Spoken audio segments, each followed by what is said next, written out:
All right, good afternoon, everybody. Today, I'm super excited to talk about commercial. So, I'm not much of a, PowerPoint guy. So, I like to talk and share knowledge. What we will be talking about, just a little bit of introduction about me, all things commercial, hard money. So, my name's Naveed. I am a commercial mortgage broker.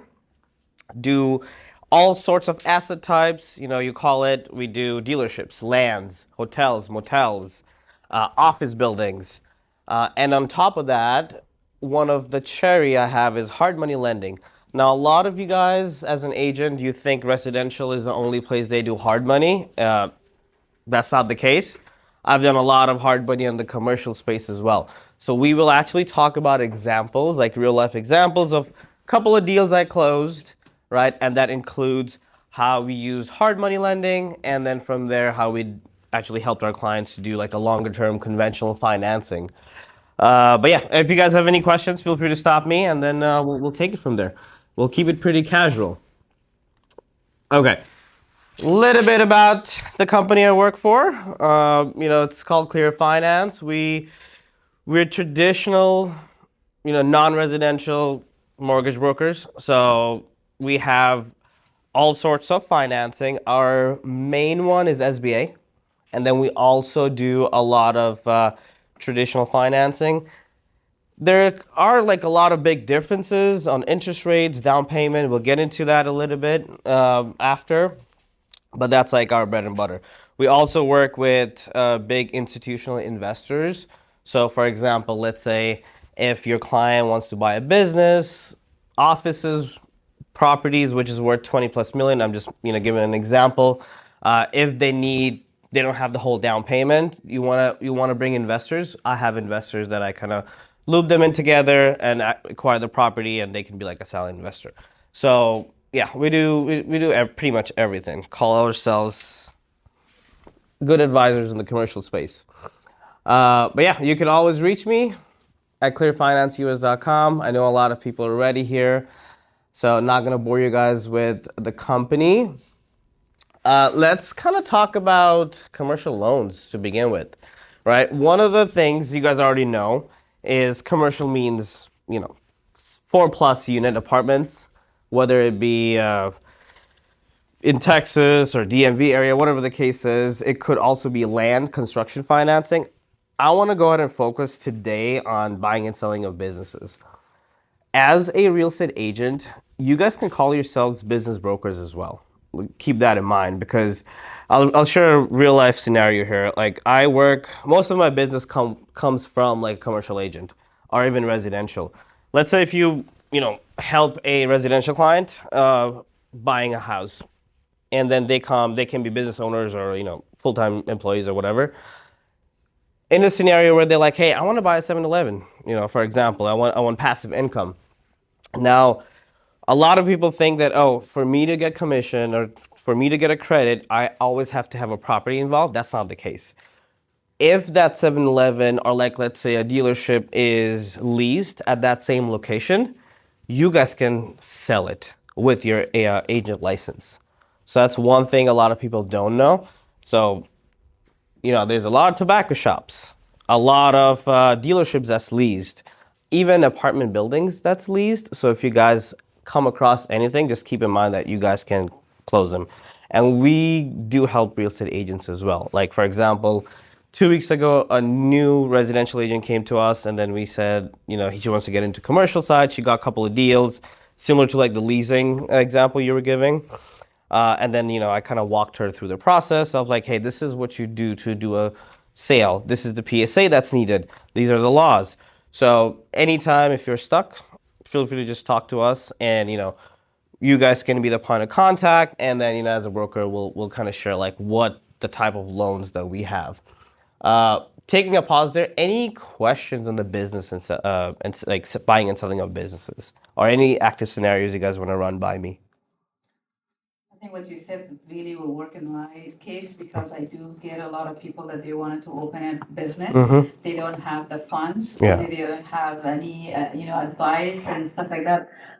So it is a good thing for me to like team Yeah. up, and absolutely, it's gonna really work for the clientele that I have at this point. Yeah, absolutely. And I'm glad you brought it up. Like a lot of folks don't have the down payment, which is why I'm going to go into SBA.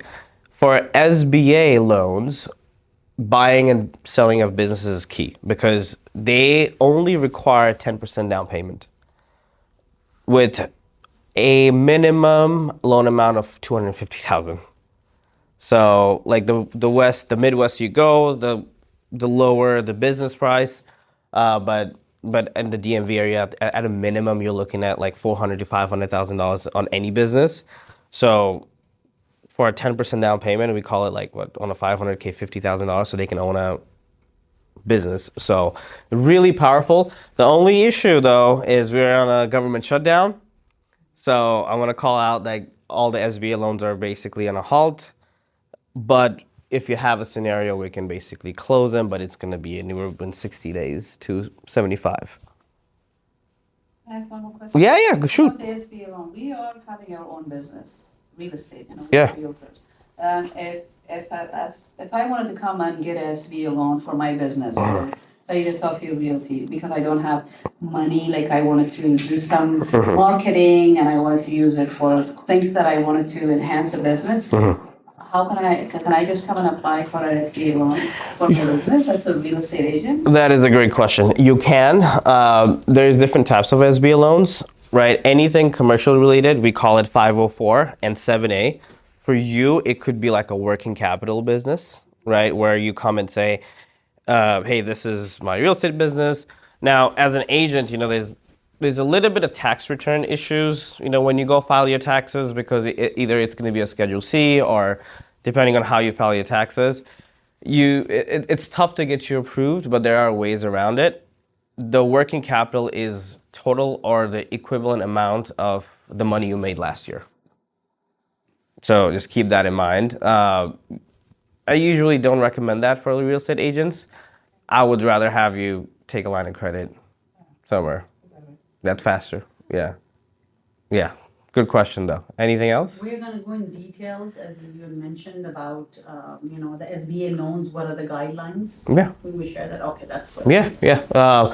Don't have a slide for that, but I'll give you like a real life scenario of like a dealership acquisition that we did. Cool. All right, we talked about businesses. Let's talk about land acquisition. This is an interesting one.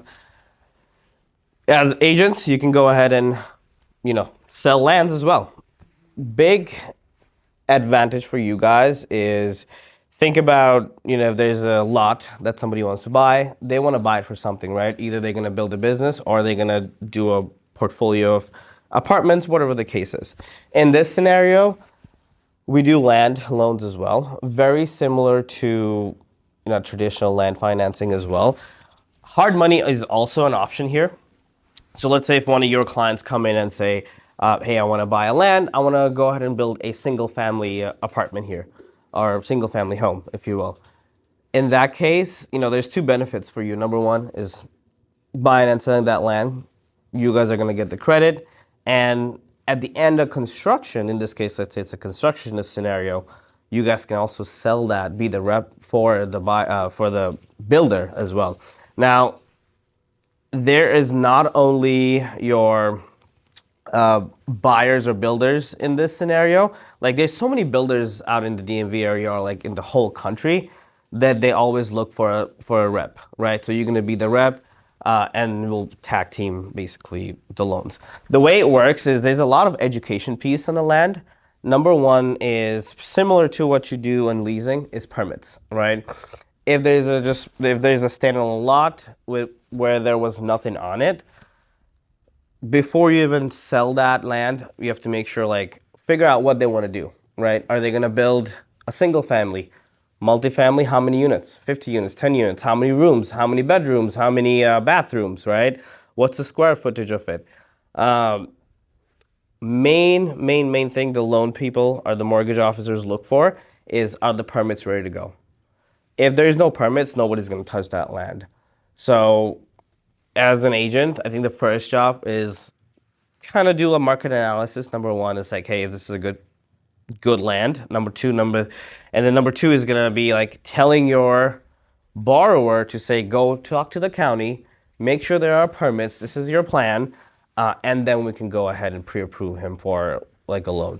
Usually, if they want to move faster in the land acquisition, nobody goes conventional. Just calling you that out because it's like a lengthier process. Anybody wants to do like a long-term loan with land, I don't recommend that because first they're gonna have to pay money every month with no profit. So what they do is in this scenario, and I've done a lot of these, is they go hard money. Yes, hard money closes in 5 days. If you have the permissions from the county, and the whole plan with the architecture, with the developer, what they do is hard money people come in and they say, yep, I'm gonna approve you for the land purchase, and I'm also gonna approve you for the single family home, for example, if you're trying to build here. Now, how much am I going to pay a down payment? Hard money people look for experience. If it's a first-time investor, they need more down payment. And the down payment is low. It's based on the loan to cost. So let me explain to you what a loan to cost is, unless you guys already know. But consider a loan to value, which is the LTV for a traditional home buying. Loan to cost is the additional money that's needed to either build a house or fix the house, whatever the scenario is. So let's give you an example. In this case, the land acquisition price is $500,000, and they want to build another single family. That's going to be another $500,000, the whole new structure. So they're all in $1 million, right? Whatever the after repair value is. In this scenario, what they're going to say, your total project cost is $1 million. I'm going to go loan to cost up to 80%. That means I'm going to give you $800,000. The rest $200,000 is something that you have to pay. So they usually give up to 80% LTC, which is loan to cost, for new investors. But experienced investors, we can go as high as like 10% down payment. So usually with land, they either want 100% down and then they give you a loan for the property, right? So in this scenario, we're not building the house yet. Let's say we don't know when we're building the house down the line, 2 months, 3 months, 4 months.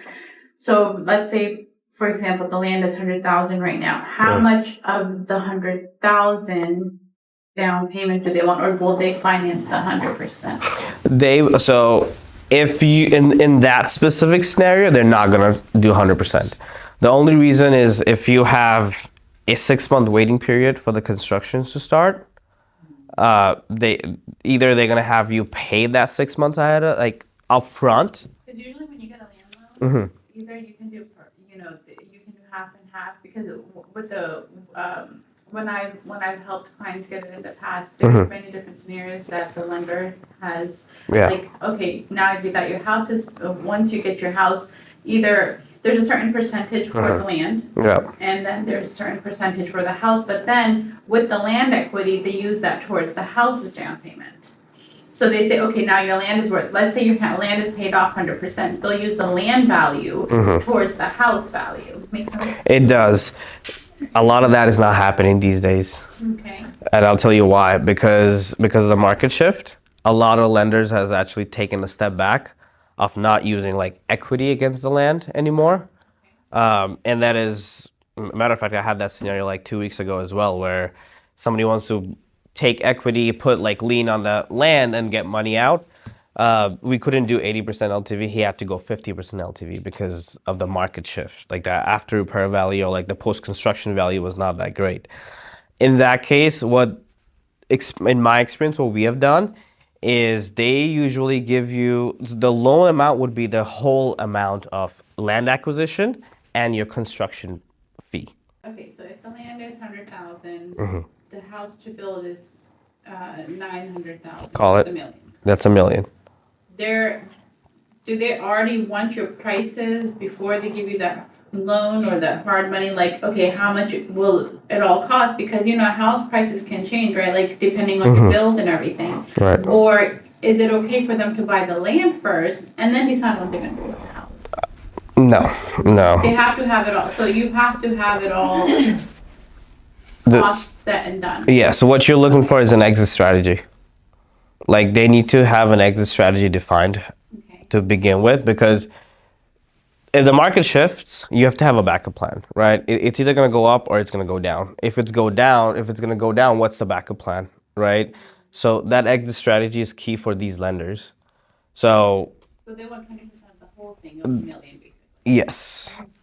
So let me ask you a question. That I have a land that I have a listing agreement. It's like not big. I did this in a development in Leavittsville.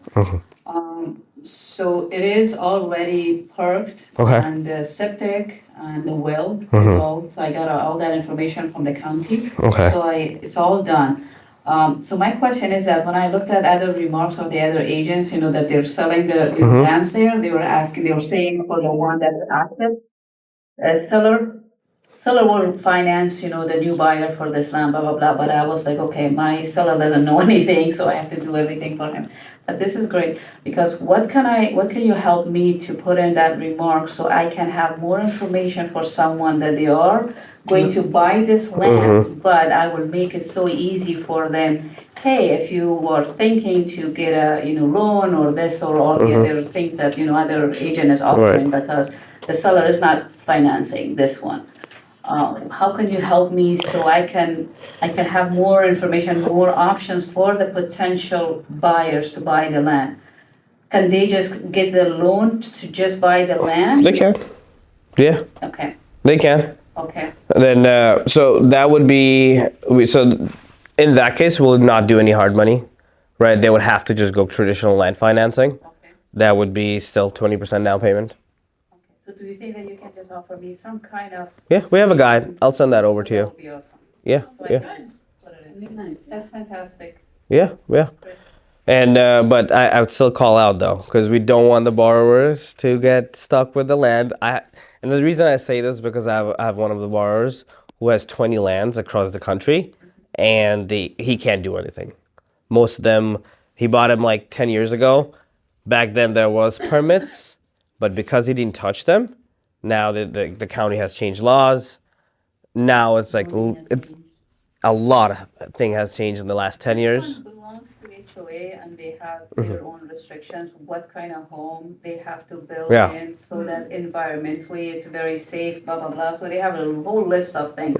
When I went there to visit the land 2 days ago, I was like, oh my God, who's gonna come and live here? But I saw a lot of homes are already built in most of those lots. Right. So whoever is gonna buy these lands now, I'm sure that they're gonna Yeah. come to live in and build it, because already everything is done. Yeah. See, here's the thing, right? Like I think about closing costs, right? Cases example where she was saying like, hey, why don't we acquire the land first and then do the build-in? There's two loans involved here, right? The easier process is to do the whole project loan, right? And then that way they can draw construction and like finalize the whole thing. You know what I mean? Versus doing it separately, unless they don't have down payment. Sure, that's different. Thank you. Yeah. Cool. Any other questions on land? No. Perfect. Was there like a chat question? Let's see. No. Cool. Construction financing. We kind of talked about this. Now, this is very similar to land acquisition as well. If they have lands, right? As long as they have the permits, we can do loans very easy, 80% loan to cost. What they require here is number one, after the permits, is a well-known developer, depending on the cost. If it's $100,000 and $200,000 house, not worried about the developer. It can be a new developer, but let's say it's out of McLean, where like it's $3 million. We need a solid, experienced developer that you need to have a contract with. He needs to come do the architecture, and then have a project plan of how long the project would take. Let's say, call it's going to be a 3-month project, 4 months. Now here's another thing, right? One question you guys might get is, hey, would the bank pay me the construction money right away? Depends. Usually, if you're experienced, they can be the middleman, but 95% of the time, what they do is they pay directly to the developer. and they don't pay the whole amount.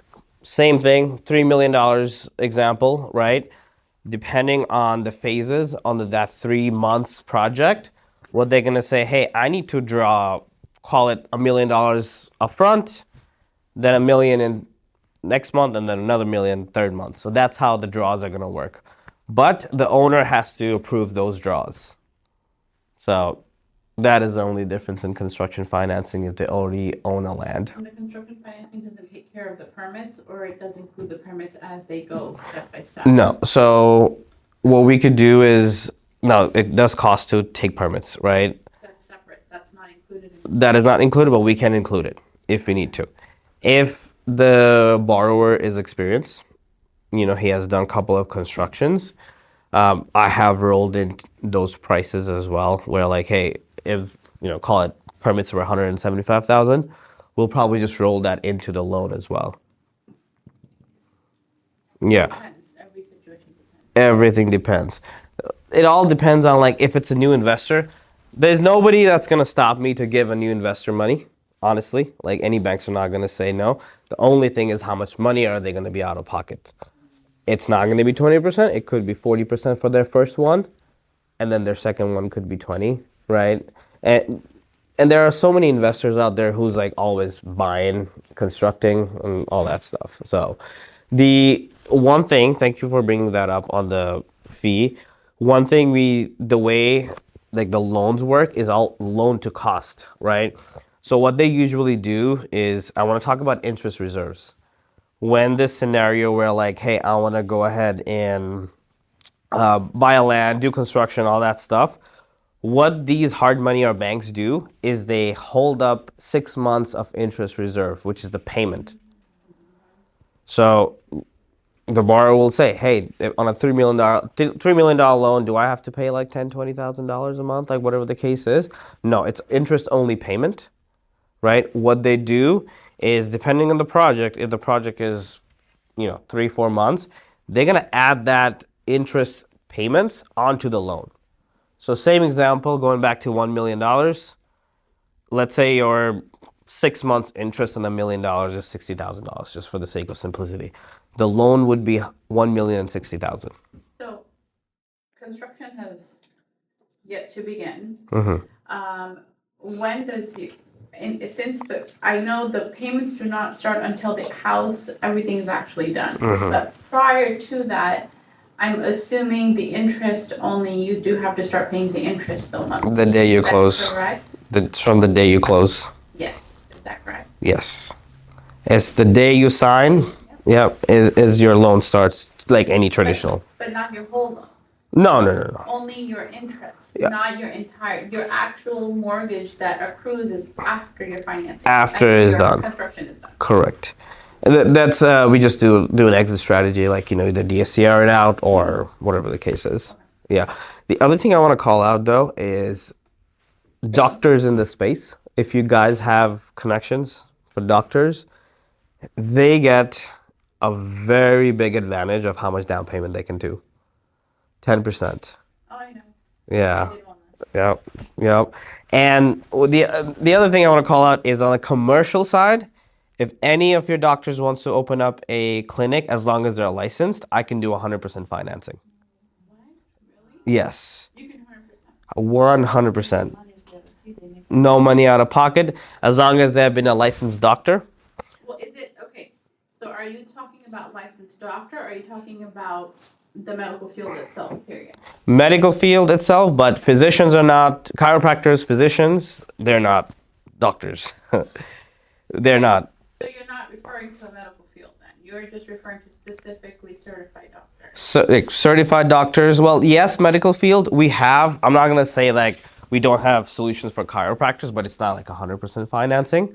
The reason I'm asking is Yeah. because there's other medical practices too, right? Like people who treat others for different types, like disabilities and treatments, and they're also physicians. They also have a medical clinic, and they also go through certain things when they're getting licensed and stuff.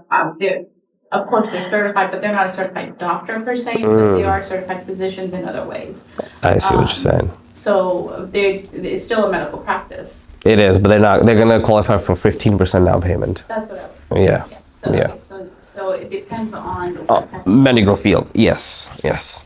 But if they have like, so the biggest scenario I run into, and the loans like my client base is anybody who's been a doctor at an emergency or like big hospitals. What they like to do is, hey, I want to just go ahead and open up my own clinic.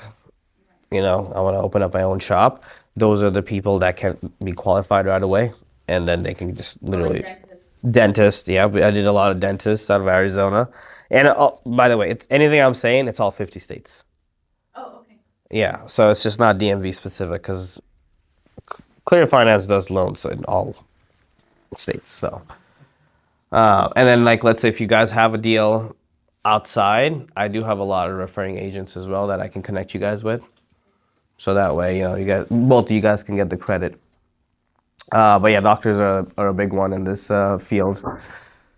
Cool. Hard money. Like a lot of, do you guys do a lot of hard money? Okay. No? Okay, cool. I love hard money because it's very easy and it's fast. You gotta give up something. No, the only reason I like it is because it's quick, right? The commercials, the difference between these two is like how quickly hard money people move, right? Commercial takes 60 days at a minimum to close. SBAs, I don't even want to get into that with the government shutdown, but with hard money, you know, one of the things I called out is there's residential, there's commercial.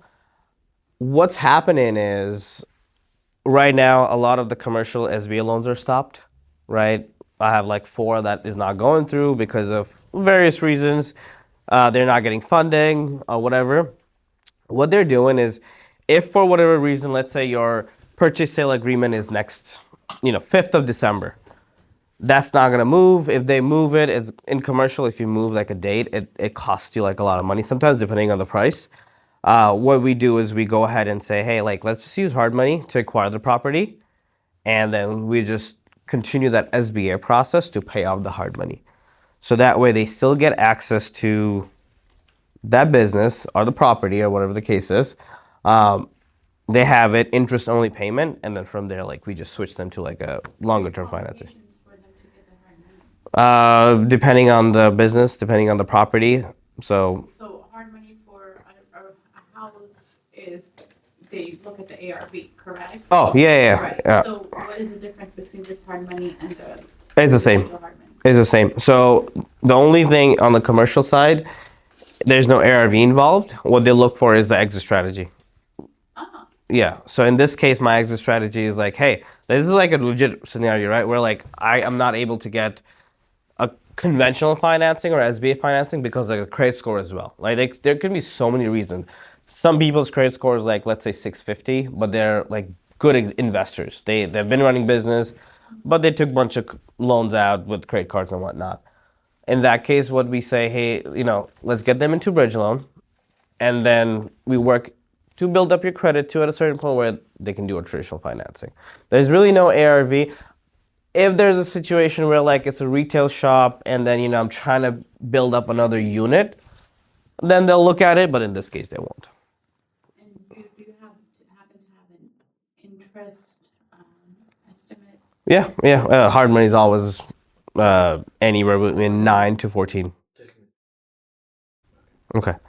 Hard money is around 9 to 14%. It really depends on the situation. Is that a portfolio you're looking for, or someone with experience, or if I became a new investor and I wanted to come and get a foreclosed home, and definitely you guys are looking for, after return value of stuff. So for the hard money, I say, okay, I have 2 homes, one rental, and then when I'm living, and now I want to buy my third one, but I don't have money, but I want to go with the hard money. So what is the percentage? Is that like the highest or the family? Well, so if you in the same scenario, if you want to go to buy a third one, we can use your second rental as an experience. We could go up to as high as like 10% down payment. So how long do I have before I refinance? If I want to keep that house, as an investment, I want to rent it.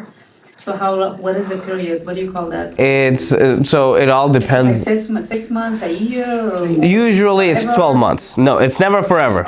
We definitely don't want to keep hard money forever. It's too high. It's too high. It's interest only. It all depends on the scenario, right? Like they go as low as 6 months, as high as 18 months. Okay, that's good. Yeah. But they're gonna start hounding you for money if, past 12 months because they want their money. Yeah, yeah. But yeah, main thing is it doesn't matter if it's a first-time investors. I can get them approved. It's how much money down payment they want to come out with. Yeah. So if you've done residential flips, it'll be easy for us to get this one. Oh yeah. Even if you didn't, it's easy. But the minimum is 6 months For the interest? for interest. No, you could do 3 months as well. If even like 1 month. If you say, so look, the hard money people, they make their money in closing cost. They charge a lot of money in closing, like 2 points, depending on the prices. So Sometimes the flippers don't make any money. that depends on the exit strategy. Yeah, Help us out with that fee. All right? that's a lender's fee. You know what I mean? But you know, we'll work together depending on this. Of course, 100%. No, but like depending on like in a single like a residential portfolio, if they want to go ahead, like if it's like a minor rehab and they need $50,000 to like paint that house room and fix it up, that's probably like a 30-day thing, right? So they will do it for 30 days as well. But your closing cost is going to be high because they're giving you their money. They want to make their money up front, you know. Who is giving it? You? No. I'm a broker. You're a broker, so you get our application and Broker it you out. are going to, You broker it out. Yes. So my process typically, what I do is I work with 150 lenders throughout the country, right? And they're the best ones in a sense. They're the lenient ones, actually. So depending on your scenario, I pair you guys up with the 5 best lender, right?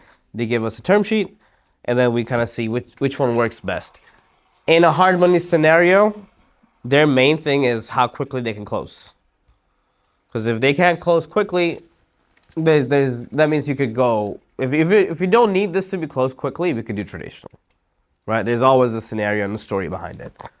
Yeah, and for your investors, like if you have fix and flip investors who does like 1 or 2 flips, I will get you guys a very good product that I work with. Is 100% financing. Yeah, I've heard about that. But what's the interest rate? Yeah. Oh, interest rates around 9.9 always. Still better. It's still good. 9 to 14. Yeah, I mean, at the end of the day, like they're getting the property, like the good side of thing. 100% financing, but I don't get the good rate. Yeah. Okay. Well, send that to me next time, and then we'll see what we can do. Yeah. I could go as low as 9.9. So here, let me actually kind of tell you how I get 200% financing. It's all based on their experience. Yeah. So like, let's say Casey comes to me, right, and say, hey, I'm like a first-time investor. The lender I pair her with, right, I'm gonna make sure that she goes to her all the time, right? Because she's building that rapport, kind of like a credit card, right? The more you pay, the more they give you raises, right? So what they do is they start you off with 20% down payment. The second one will be 10%. And from the third one, what they say, oh, you know, Casey's been like flipping houses, paying our money back. I'll just give her 100% financing with covering her closing costs as well. So that's how I kind of position those people. It's all a relationship. They've already had plenty of experience with that. They might just forego that 10%. Oh yeah, because they know that you're gonna That they return the money. Yeah, your experience. So, yeah, and this also comes down to commercial as well. So if it's same, because what's happening is anybody who did residential single family, what they come to is like, hey, I'm bored of these single family houses. Now I want to go more. I want to do apartment buildings, right? That can be in their favor as well. Points. Do they charge points? Yes, some do, some don't. The highest points is 1.5. The lowest is 0.5. But regardless, there are points. There are points. Yes. If I was working with a hard money lender already, and then if I wanted to come on work with you, would you match, or can you guys like kind of? Yeah. I usually, what I do is if you give me a term sheet, I hand that over to, the lender I'm working with, and then if they usually match it. I'll beat it. Yeah, it all comes down to experience. Like if you give me a term sheet with an experienced investor, trust me, they're gonna love to take their business. So yeah, Well, you're convincing us, Mr. Mentor. I'm trying. I'm trying. I'm trying. What's your typical scenario? Like hard money? Is it mostly single family? Townhomes, single families. Townhomes, fewer okay. Single families, apartments, not apartments, sorry, condos. Condos, We do okay. all of them. Townhomes, condos, townhomes. Now those condos, are those like the one that has like long-term 100-year leases? Probably. That gets I've never a asked that question. that gets a I little. guess too busy renovating it. I've never asked that question actually. I had issues with that before. So when we run our costs, and usually I do it, Okay. and I just make sure that it's rentable. Yeah. I just make sure, and then I always submit all the information to the hard money lender. Okay. And I do it with my partners, so they approve it, and then we go forward. Okay, that's Make fair. sure that we get the hard money first before we go ahead and sign everything. Okay. Yeah, I mean that's easy. That's usually the So process. I guess that's why I've never had that question. We've done plenty of condos. I've Okay. never had that. That's fair. Yeah, I mean I had a situation. The reason I asked is because out of Arlington, one of the guys was trying to do like they wanted to renovate it and then flip it, but they couldn't get a longer term financing because the land is leased for 100 years and they only had 15 years left. Oh, wow. Yeah, there's a couple of spots in Arlington that had that. Sorry, Alexandria. What area you're talking about River. Yeah, I think that's it. Because I had a client who just called me and they're like, but their lease is up in like 50 That- years. And I'm like, what? And I was like, well, the apartment's not gonna get demolished. Like, you still wanna put an offer? Yeah, Another 50 years. So like, it's okay. Like, I promise you'll still have a house. So yes, I know where you're talking yeah. about. You're talking about North River or something like Something like that. Yeah. The rule of thumb for the banks is if you want to do conventional financing, the loan term has to match the Those leasing are term. Co-ops. You're talking I'm talking about co-ops, co-op Yes. condos. Yes, See? co-ops. See, we'll work together very soon. Yeah, I had a very weird scenario with them, so well, we figured it out. Cool. Okay, cool. But by the way, the loan amounts that I do is up to 200 million. So if you have apartment buildings, now we do hotels as well, motels and hard money, or even conventional. The other thing I was gonna call out is equity. So equity is basically the example I gave about investors coming in. Usually, the higher the loan amount, the down payment also increases, right? Give you a real world scenario where I had like a 4-phase construction hotel that I'm doing out of Denver. The whole cost is like 124 million. The borrower only has 10%. Project that size, nobody's gonna give you 80% because that's a big risk that a bank would take or even a hard money lender would take. So what they do is they say, hey, we could give you up to 65% financing. The rest you gotta manage, or else we're not doing it. That's anything over 50 million. This is what you're looking at. So 50 million plus 60 to 65 at a minimum. Now in these scenarios, what we do is we structure loans for folks. If you have a couple of people's, partners who wants to buy together and they want to bring on one more partner, I could kind of help them connect with investors who's willing to put their own money in, or they don't know what they're gonna do. I'm happy to have a chat with them. Like, let's say if you have a pool of clients, they want to come together and open up a fund and buy 50-unit apartments. We structure and help build that LLC structure so the bank's gonna approve them. So we also do those kind of stuff. Yeah. We call ourselves advisors, if you will.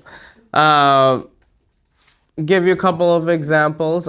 By the way, I do a lot of deals out of course, DMV, but I do a lot in New York, New Jersey, just because I lived in New York, so my client base is there.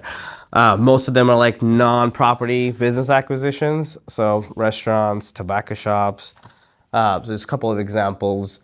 We did an SBA for this. It was a business acquisition for a restaurant. $500K. They only put $50,000 down. I think the bank charged about 0.5 on closing, and then broker points, and that's about it. Okay. And then real. This was a hard money loan? No, SBA. This was an SBA. Now, in this scenario, I was telling you, like, you guys can classify yourselves as business brokers as well. Yeah, like, as long you have a license, call yourself business brokers. So if somebody's selling a restaurant and I'm funding it, at closing, we want to make sure, like, the agents are credited. So, yeah, like, we do a lot of those. I don't know if you've ever seen, like, ads in LoopNet of businesses without property. Or like all the websites where like buy, biz, sell, if you will. Biz, buy, sell. There you go. Thank you for correcting me. I love that. No, I love it. I know. But yeah, like if you have anybody who wants to purchase the business, you tell me, and then we work together to bring them home. I only sold one, so. Right, we'll make it two very soon. Yeah, but keep one thing in mind. SBA is in a halt right now. So Normally in a halt, it takes forever. no, well I guess when you say SBA, it gets very confusing because SBA people think of a small business loan, right? Like, Yeah. So It's when very you're confusing. defining SBA on Mhm. here, I'm just trying to make sure that I'm not thinking of, you know how they were giving out all these SBA loans and then people like, just like she was saying. COVID time. Yes, so this is still an SBA loan, but it's a commercial. Yeah, I'll explain you this. I'll make it easier for you. Yeah. Consider SBA as one of the loan types. So like in the residential world, what do we have? We have FHA, conventional, VA loan. SBA is one of them in the commercial space. Commercial space. Yes. What is the time period? What is the? So I close quick, 45 days. Yeah, and that's kind of our company selling point is like we close quick because the lenders we work with.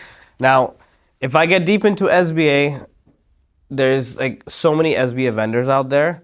One of them is preferred. One of them is a general partner. The difference is the way at the back end it works is, let's say if I'm a bank, if I'm giving you a loan, right?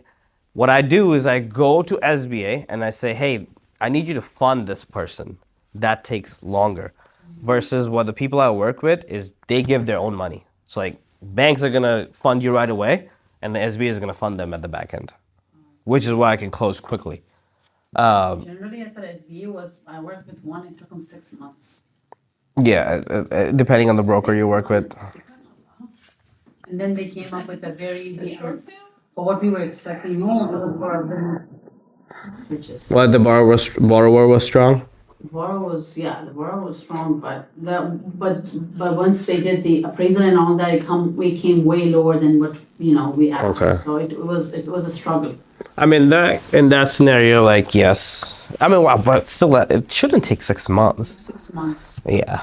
6 months. Well, we'll make that 45 days. Just, now you have me, so we'll see. Yeah, I mean, you will have scenarios like that where the appraisal came in less.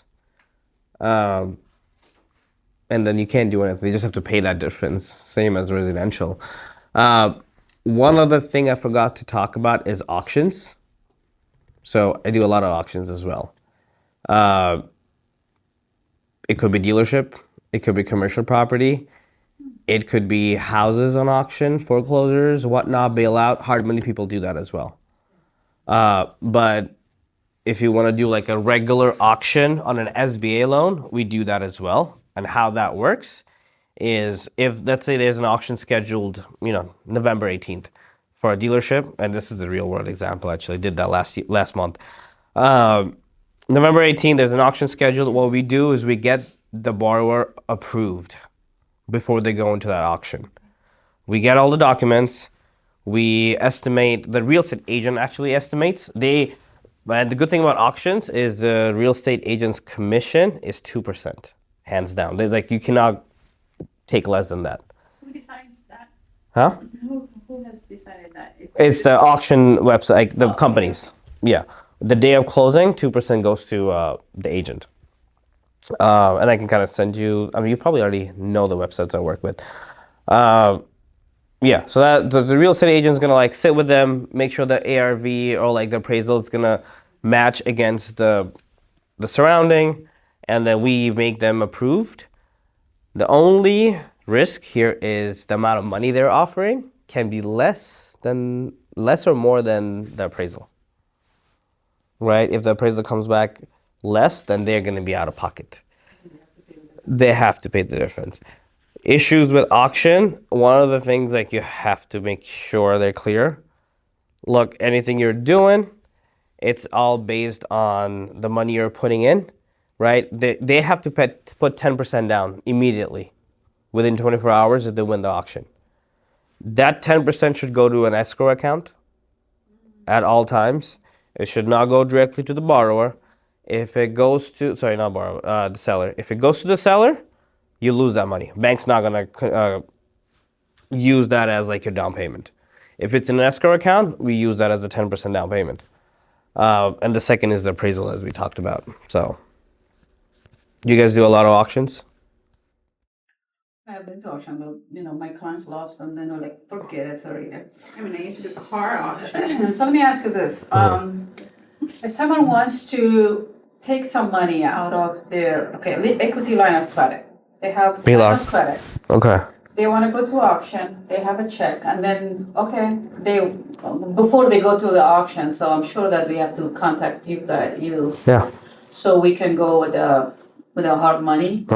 So you tell me if they have to get the money out of their line of credit, it's better so they can have the down payment and then they can just go if they win the Like auction. refinance it. So they can go ahead and get the money for the hard money lending and then maybe within 6 months or a year or whatever it is, then they can just go back to the traditional financing. What would you suggest? It all depends on the scenario. Like I can give you an example. So on an auction, if like where we gave an example, like you have a rapport built with this lender that you've been doing fix and flip, he's probably gonna just fund that for you ahead of time. If it's new, the property has to make sense. The exit strategy has to make sense. What they're gonna do is the down payment you're gonna put, they're gonna tell you to go put that money in the auction if needed. Right. Another scenario is like before auction. Now you guys can go look for foreclosures. We call it the hard money people call it foreclosure bailouts. So if anybody misses their payment or whatever the case is, somebody can actually grab the property before it goes to auction, a day before. Hard money can come in and then say, hey, let's just bail you out from this. I'm gonna take it. I'm gonna pay you off, and then I'm gonna fix it and flip the house. So, different scenarios. Cool. Any questions? No? You've been answering them as we go. No, you've been answering them. Okay. Cool. It's been quiet on the Zoom call. I know. Anybody else has questions? Unless they're talking and like we can't Is there listen. anything in the chat?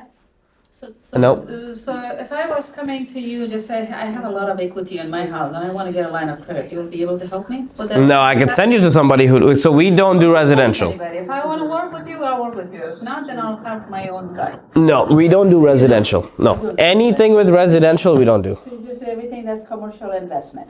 Commercial, hard money, fix and flip, right? Short-term loan. But when it comes to like, we're not licensed residential brokers. We're just commercial brokers. But we always have best guys in the DMV area to help you. But if you say, hey, I want to come get a HELOC and I'm going to use this as a down payment for my business that I'm purchasing, then I'll make sure to stick with you. Hopefully you're gonna hear from me, but I'm a negotiator when it comes to rate. I'll come with my rate sheet and all. For sure, yeah. Well, Make it better for me. That's how we roll, right? It's wonderful. Good. Cool. Let's see. We kind of talked about all of this here. These are just like few examples of like 1 million retail shop. Also refinances, just so you know. Commercial is very similar to cash out refinances. If they have equity, they've built equity, you can come to me. I do SBA cash out refinances, traditional refi. So like SBA, if SBA gives you 10% down payment, that means on like $1 million property, let's say their loan amount is only 200,000, SBA can give you 90% of the cash out. Yes, takes longer, a little bit of explanation of what they're gonna do, but it's possible. Now the only last thing I want to call out with SBA is the interest rate. It's not friendly. Yeah, How unfriendly is it? very unfriendly. If the market rate is 6, they're gonna go up to 8, 8 to 9. Sometimes some people go up to 10. It's guaranteed, but their selling point is 10% down payment versus the interest rate. But yeah, you can always refinance that to a conventional loan for a lower interest rate. Cool. Are we at time? Oh, we're right around time. Fine, just on time. Amazing. Cool. Hopefully this was helpful. You know. Very, very good. No, thank you so much. Yeah. Thank you for answering all the questions. Feel free to run any scenarios by me if you have it, right? And then we'll see if we can help. Sounds good. Thank you so much. Of course. Really appreciate it. Yeah. Then we have something in the chat. Okay. Let's see. A lot of AI asking questions. Amazing. Is that AI question too? Yeah. Is that? Note taker. Never mind. Oh, okay. What is this note? What is it? Like, if I was like an AI note So you taker. don't have to go to the Zoom call. You could send your AI Yeah. thing? Yeah. Everything we talked about, it summarizes it. Yeah. That's great. Oh, I do that all the time in my meetings. Because sometimes I forget to take notes. What, did you click on something? It just automatically did it. No, I didn't click on anything. It just automatically does it, right? Yeah, it automatically does it. Like these, I think note taker. Yeah. Any questions, guys? Anybody from the chat? We know you're there. All right. Well, thank you so much. Cool. Vivian. Yeah. Thank you, everybody. Okay. Thank you so Yeah. much. Thank you. Thank you. You can hit me.